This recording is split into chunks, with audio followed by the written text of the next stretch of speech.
Alright guys, I found some pheasant back over here. This looks like about perfect size. They get too big and they get pretty tough. I'll show you how to cut these off here.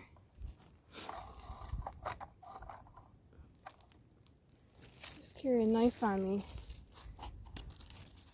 You want to leave the end on the log there because it could possibly grow back.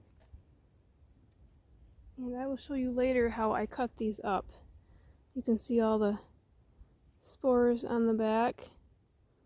These pheasant backs are pretty good. See the pattern they got there? It looks just like the feathers. But I usually saute these with some butter and some onions sometimes. And always carry some mesh bags with me.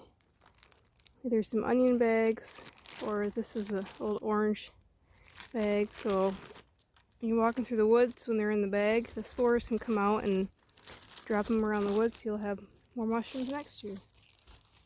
See if we can go find some more. Alright, here we have another one.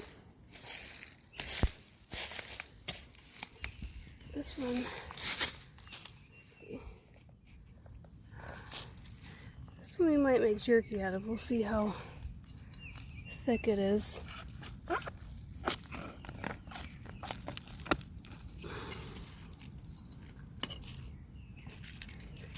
Just leave a spot there so it can grow back, and I always leave these in a bag so the spores can come out and grow some more.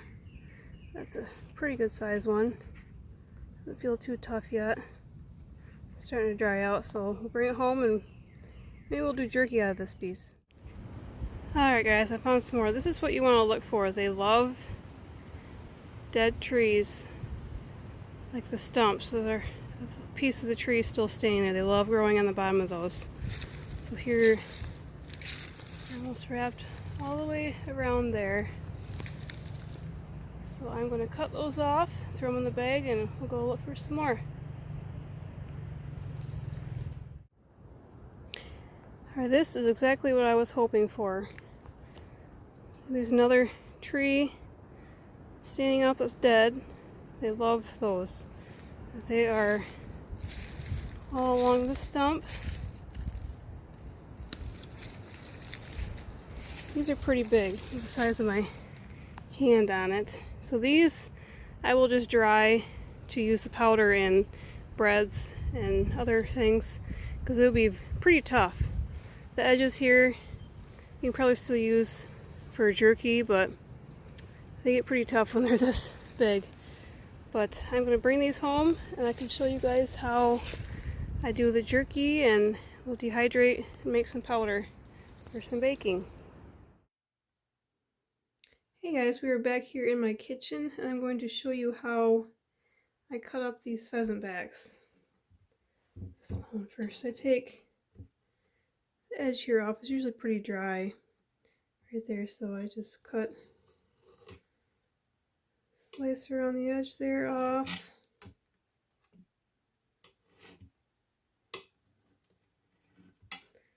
This usually has quite a bit of dirt here, so I'll just cut that part off. It's pretty tough right there too. But I also take these spores and just slice them right off there. Sometimes a fillet knife works pretty good for this because it bends pretty good. I'm not quite sure where mine is right now. But that's all we do. This feels a little tough right there, so I'm going to cut a little extra off. Then I just slice these up real thin like this. You can add some butter and salt and onions and fry these up. It's really good with steak or just as your side dish. I'll do one more. Here's a bigger one. This one is probably getting pretty tough, so I will probably use this for jerky. There's quite a few different marinades. You can use your own marinade that you like on your meat jerky. Just let it marinate in there and dehydrate it.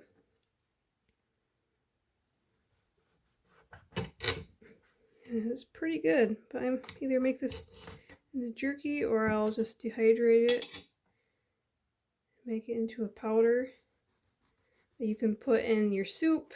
You can use it for baking and do like a mushroom bread. So you can pretty much add it to anything.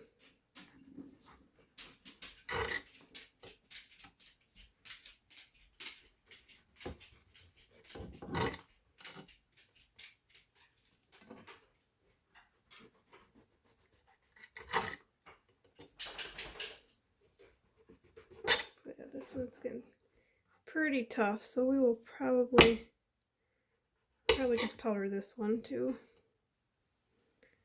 By just cutting it in pretty thin strips so it dries fairly evenly in my dehydrator. You can hear the squeakiness is pretty tough one. Otherwise, they usually slice pretty good. But yeah, there it is, how you cut these up, and I'll just throw all those in my dehydrator and grind them up for some powder. I hope you guys have luck finding these in the woods and you can try some yourself.